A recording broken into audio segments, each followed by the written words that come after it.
I wish to testify about the Feldenstein case because it was the most significant trial of the period. It is important, not only for the tribunal to understand it, but for the whole German people. But in order to understand it, one must understand the period in which it happened. There was a fever over the land, a fever of disgrace, of indignity, of hunger. We had a democracy, yes, but it was torn by elements within. Above all, there was fear. Fear of today, fear of tomorrow, fear of our neighbors, and fear of ourselves. Only when you understand that can you understand what Hitler meant to us. Because he said to us, lift your heads, be proud to be German. There are devils among us, communists, liberals, Jews, gypsies. Once these devils will be destroyed, your misery will be destroyed. It was the old story of the sacrificial lamb. What about those of us who knew better? We who knew the words were lies and worse than lies? Why did we sit silent? Why did we take part?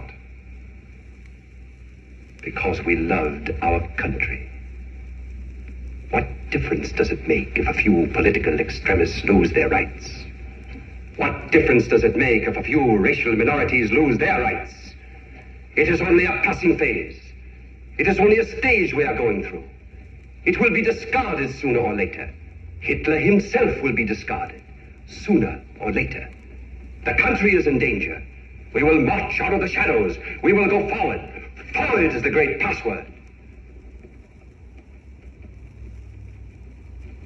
And history tells how well we succeeded, Your Honor.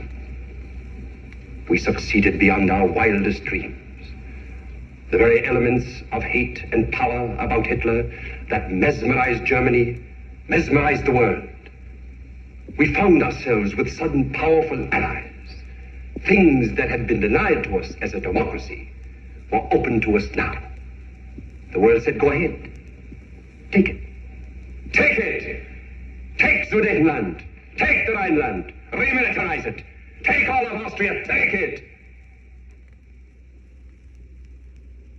And then one day, we looked around and found that we were in an even more terrible danger. The ritual began in this courtroom, swept over the land like a raging, roaring disease. What was going to be a passing phase had become the way of life. Your Honor, I was content to sit silent during this trial. I was content to tend my roses. I was even content to let counsel try to save my name.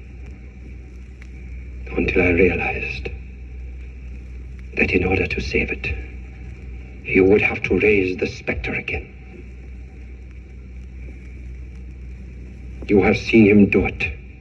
He has done it here in this courtroom. He has suggested that the Third Reich worked for the benefit of people. He has suggested that we sterilized men for the welfare of the country. He has suggested that perhaps the old Jew did sleep with the 16-year-old girl after all. Once more, it is being done for love of country. It is not easy to tell the truth. But if there is to be any salvation for Germany, we who know our guilt must admit it, whatever the pain and humiliation. I had reached my verdict on the Feldenstein case before I ever came into the courtroom. I would have found him guilty, whatever the evidence. It was not a trial at all.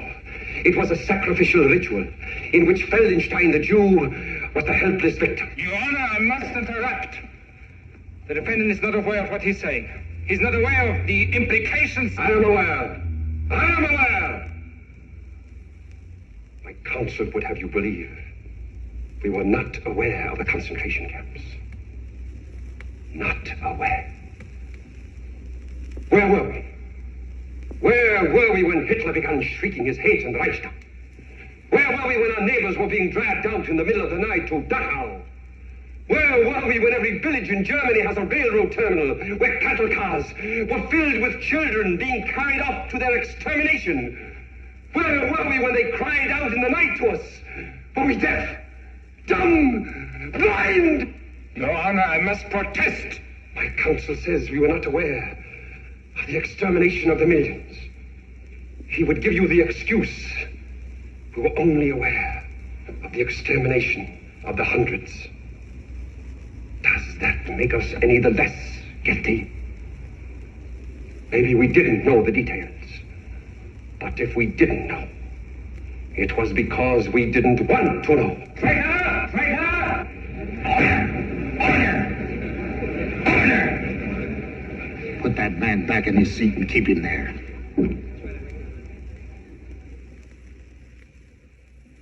I am going to tell them the truth. I am going to tell them the truth if the whole world conspires against it.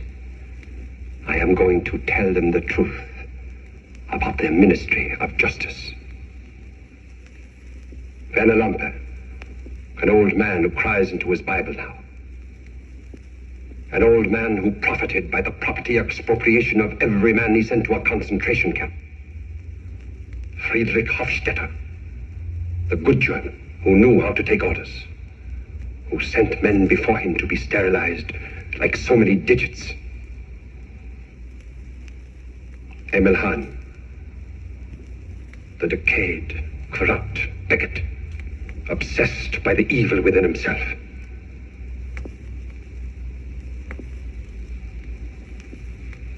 And Ernest Janning,